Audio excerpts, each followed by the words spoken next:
Pasti Anda semuanya pernah berada dalam satu kondisi ketika Anda diminta untuk menjadi seorang pembawa acara dan acaranya tinggal besok.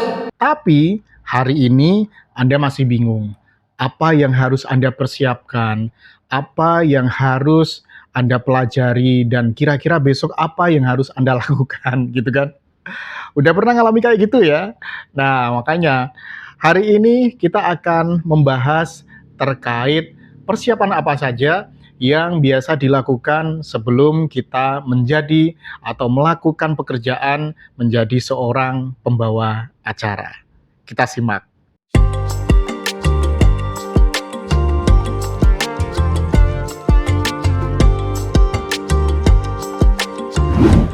Halo sahabat, semoga malam hari ini Anda semuanya dalam kondisi sehat walafiat, sehat badan, sehat kantong, sehat pikiran ya. Terima kasih banget untuk Anda yang masih selalu support akun kami di seputar komunikasi kita channel, sehingga channel kita bisa berkembang dan semoga channel kita juga bisa bermanfaat untuk Anda semuanya. Yang belum like, subscribe, silahkan. Kita tunggu sekarang juga like dan juga subscribe Anda. Itu sangat penting dan berarti buat kami, ya.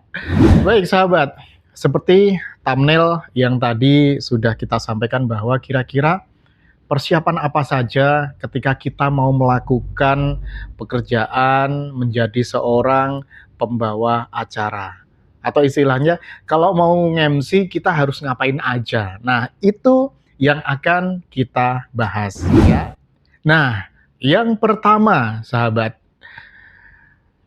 yang paling penting Anda lakukan terlebih dahulu adalah mengenal acara. Artinya apa? Artinya kita harus tahu acara yang akan kita bawakan itu acara apa, gitu kan. Karena apa? Karena acara formal, semi formal, ataupun acara hiburan, itu tentu cara pembawaan kita untuk membawakan sebuah acara itu akan sangat-sangat berbeda, ya.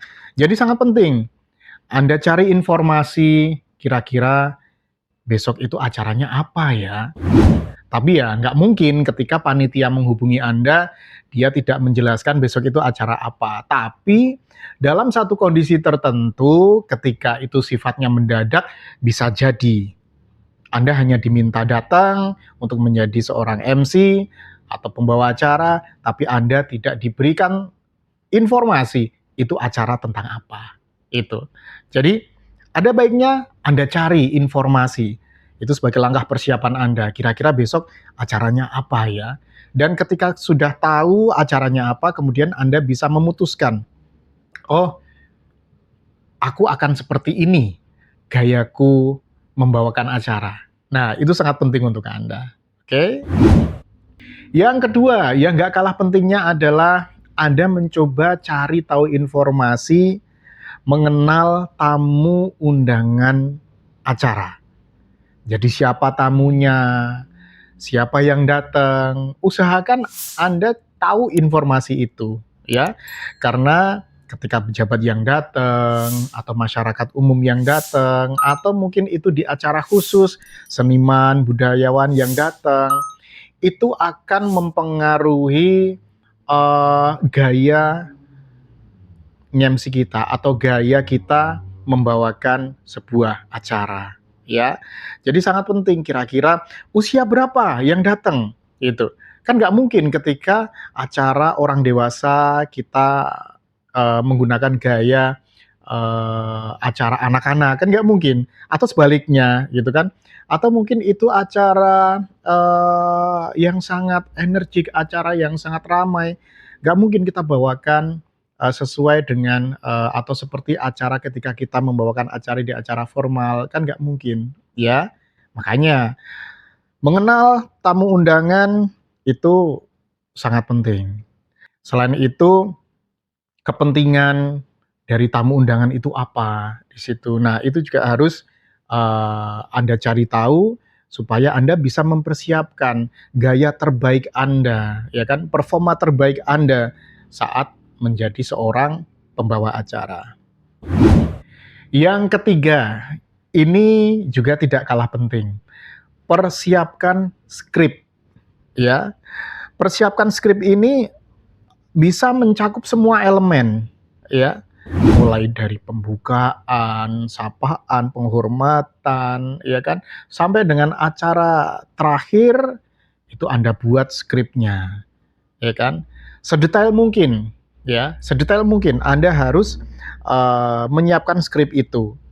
Misalnya pembukaan, pengantar, dan juga nanti penutupannya akan saya buat seperti apa gitu kan. Apakah di situ perlu adanya ice breaking atau enggak, atau di situ perlu disisipkan apa gitu kan. Nah, itu yang harus Anda persiapkan. Skrip ya, skrip. Tapi ingat, skrip ini jangan menjadi hafalan Anda semuanya, jangan dihafalkan. Karena apa? Karena skrip ini kalau untuk saya pribadi, pengalaman yang pernah saya lakukan adalah skrip ini hanya untuk menjadi sebuah acuan saja ketika kita sudah atau kita akan melakukan pekerjaan sebagai seorang pembawa acara. Kalau ini dihafalkan, kalau menurut saya ini tidak saya rekomendasikan. Sangat-sangat tidak saya rekomendasikan. Karena apa? Karena begitu hafalan kita blank di tengah-tengah acara yang kita tidak tahu kondisinya nanti seperti apa, itu akan buyar sampai akhir gitu kan. Tapi kalau misalnya ini hanya skrip itu hanya sebagai panduan, it's okay. Ini akan sangat membantu kita ketika kita dalam satu kondisi yang mengharuskan kita membaca, ya kita baca gitu kan. Tapi tidak untuk dihafalkan. Yang keempat, Anda harus dapat belajar mengatur waktu. Itu yang penting. Seorang MC yang baik, dia bisa mengatur waktu secara baik juga. Itu. Apakah harus tepat? Enggak juga. Apakah harus molor? Enggak juga. Tergantung sesuai dengan kebutuhan yang ada di situ. Tetapi roll a clock-nya atau TOR itu biasanya sudah ada di situ. Pembukaan jam sekian sampai jam sekian, sambutan berapa menit, kayak gitu. Pemaparan materi berapa menit, atau mungkin doa, gitu kan. Itu sudah ada. Dan itu sebagai panduan Anda. Toh nanti kalau misalnya dalam pelaksanaannya ini waktunya ada yang agak melenceng, nah ini menuntut kepekaan seorang pembawa acara. Ini menuntut kepekaan seorang pembawa acara. Bagaimana dapat menyesuaikan waktu itu kembali, ya, itu. Jadi Anda harus pinter-pinter mengatur waktu bagaimana acara itu bisa kita sajikan dengan tepat. Itu. Nah, selain 4 poin yang sudah saya sebutkan tadi, ada juga yang lebih penting adalah persiapan fisik dan juga mental Anda sebelum Anda memulai menjadi seorang pembawa acara.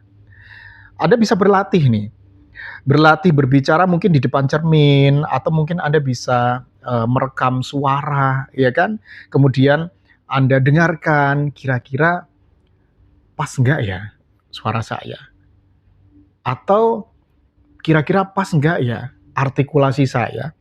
Kira-kira kalau saya membawakan dengan gaya seperti ini, dengan ucapan seperti ini, kira-kira enak nggak ya untuk didengar? Nah, salah satu kunci sukses seorang pembawa acara adalah berlatih. Salah satu kunci sukses seorang pembawa acara adalah berlatih. Nggak mungkin Anda akan berhasil tanpa berlatih.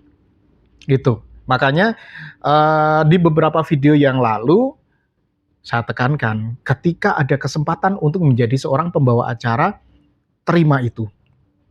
Gitu. Karena di situ Anda bisa menambah jam terbang Anda, pengalaman Anda, dan Anda juga bisa berlatih di situ, ya. Kemudian yang paling penting, ketika Anda ingin menjadi seorang MC, tentunya ini membutuhkan pikiran yang sangat besar, ya. Dan itu menjadikan tidak menutup kemungkinan Anda akan stres gitu kan, memikirkan itu. Kalau misalnya memang Anda belum pernah melakukan sesuatu dan Anda diminta untuk melakukan sesuatu gitu kan, pasti stres nih, apa yang harus dilakukan? Kalau misalnya nanti gini, nggak sesuai dengan yang diharapkan, nanti seperti apa? Nah, makanya poin pentingnya adalah Anda harus bisa mengelola stres. Itu. Jangan sampai Anda panik, jangan sampai Anda grogi, jangan sampai Anda minder, ya kan? Gitu. Mengelola stres dengan teknik mungkin ya sebelum 5 menit atau 10 menit atau mungkin 1 jam sebelum Anda perform gitu kan. Anda bisa mencari ketenangan gitu. Anda bisa mencari ketenangan, Anda bisa merelaksasikan diri sejenak gitu kan. Kalau misalnya Anda yang suka musik, Anda bisa mendengarkan musik-musik kesukaan Anda gitu kan. Yang penting pikiran kita menjadi rileks, happy ya kan. Karena itu juga akan mempengaruhi mood Anda ketika Anda menjadi seorang pembawa acara. Makan dan minum yang cukup itu juga sangat penting untuk Anda, karena memang untuk menjaga energi dan juga konsentrasi. Ingat, nge-MC atau menjadi pembawa acara dalam keadaan lapar, nggak enak banget, nggak enak. Konsentrasi konsentrasi kita akan buyar, itu pengalaman saya, itu. Jadi cukupi asupan kebutuhan energi Anda. Dan saya sarankan, misalnya besok nih, Anda akan nge-MC, hari ini Anda istirahat yang cukup, ya. Jangan sampai muka Anda terlihat sayu gitu kan, kurang tidur, lelah gitu kan. Karena apa? Karena ketika orang sudah melihat Anda seperti itu, sayu, kurang tidur, kayak lelah, nggak bersemangat, itu juga akan menimbulkan apa ya? Akan menularkan kepada audiens rasa tidak semangatnya itu, gitu kan. Ini yang harus dihindari. Jadi istirahat yang cukup, gitu. Istirahat yang cukup. Jadi ketika kita perform, kondisi kita prima, ya kan, kita bisa menghandle acara dengan baik. Nah, yang diharapkan adalah seperti itu, ya. Jadi jangan lupa istirahat cukup itu penting, ya, supaya ketika kita membawakan acara kita bisa terlihat fresh, segar, dan dilihat juga menarik, kan gitu. Nah, 3 persiapan yang terakhir yang harus Anda lakukan sebelum Anda melakukan pekerjaan Anda menjadi seorang pembawa acara atau MC. Yaitu yang pertama, Anda harus memilih pakaian yang sesuai. Yang sesuai ya. Sesuai dengan apa? Sesuai dengan konteks acara dan sesuai dengan kesukaan Anda. Kenapa seperti itu? Iya, karena dengan pakaian yang pas, ya kan, pakaian yang kita suka, pakaian yang memang kita inginkan, itu akan menambah kepercayaan diri kita menjadi seorang pembawa acara. Kita belum memulai acara, ketika kita jalan saja, ketika itu sudah menjadi pusat perhatian orang, wah MC-nya ganteng, wah MC-nya cantik, oh dandanannya keren, oh outfit-nya juga bagus. Ini juga akan menimbulkan efek-efek positif kepada audiens yang akan menjadikan mereka itu fokus terhadap kita. Gitu. Jadi jangan salah pilih kostum, jangan salah pilih pakaian. Gitu ya. Nah, kemudian secara teknis Anda harus bisa mengatur suara. Ketika saya berbicara seperti ini tentu akan berbeda suaranya, tone suaranya, nada suaranya dengan ketika saya membawakan sebuah acara. Itu atau menjadi seorang pembawa acara. Itu akan berbeda. Misalnya, Assalamualaikum warahmatullahi wabarakatuh. Halo, selamat malam, Bapak Ibu hadirin yang berbahagia. Senang sekali malam hari ini kita bisa berjumpa kembali dalam acara peringatan hari besar apa, gitu kan. Nah, perkenankan malam hari ini saya Dharma Wijaya yang akan memandu jalannya acara hingga paripurna nanti. Dan untuk acara yang pertama adalah menyanyikan lagu Indonesia Raya. Hadirin dimohon berdiri. Itu berbeda. Itu berbeda dengan ketika saya ngomong seperti ini, berbeda dengan yang tadi, ya kan? Nah, itu artinya Anda bisa mengatur suara Anda. Misalnya volumenya seperti apa, nadanya harus seperti apa, gitu. Ya, tuh. Nah, yang terakhir adalah Anda coba untuk mempersiapkan terkait dengan penguasaan teknologi. Maksudnya apa? Ketika kita menjadi seorang pembawa acara, mungkin kita dihadapkan dengan perangkat, dengan peralatan yang kalau kita tidak cakap dengan peralatan ini kita akan kita akan menjadi bingung, alat ini fungsinya untuk apa, gitu kan. Nah, apalagi di acara-acara besar, gitu. Kita biasanya pakai ear monitor, gitu. Kalau misalnya kita tidak terbiasa dengan ear monitor itu, ya kita akan canggung kan gitu. Itu yang pertama. Kemudian kita harus mengenal mic yang kita pakai. Mic-nya seperti apa? Apakah dynamic? Apakah mic kondensor? Iya kan? Kemudian teknik miking kita seperti apa? Oh, misalnya AKG D5. Ini karakternya adalah seperti ini. Berarti aku harus bawanya seperti ini, ya kan? Teknik membawa mic itu juga akan sangat-sangat berpengaruh dengan kualitas suara Anda, gitu. Ada yang pegang mic itu di kepalanya, gitu kan. Itu. Nah, menggunakan teknologi dengan baik termasuk misalnya kita butuh bumper in, bumper out, gitu kan. Diucapkan selamat datang kepada Bupati Magelang dan hadirin yang berbahagia. Berikan tepuk tangan yang meriah. Kemudian di belakang ada video, bla bla bla bla bla bla kan gitu. Nah, kalau kita tidak menguasai itu, tentu akan repot. Akan repot. Gitu. Makanya teknologi itu sangat penting, ya. Teknologi sangat penting untuk Anda kuasai. Oke, itu tadi beberapa pengalaman saya, persiapan saya ketika akan menjadi seorang pembawa acara. Dan tentunya masih banyak persiapan-persiapan yang mungkin biasanya Anda lakukan. Nah, tolong Anda bisa tulis komentar di bawah persiapan apa saja yang biasanya Anda lakukan, ya, sebelum menjadi seorang pembawa acara. Komentar ya. Dan terima kasih untuk Anda yang sudah selalu stay di channel ini. Yang belum subscribe, silahkan. Anda bisa subscribe sekarang juga untuk mendukung channel ini, supaya channel ini juga bisa bermanfaat untuk orang lain. Jangan lupa selalu berusaha dan mencoba. Jangan pernah minder dengan kondisi apapun, ya. Yang pasti Anda harus berlatih, dan berlatih.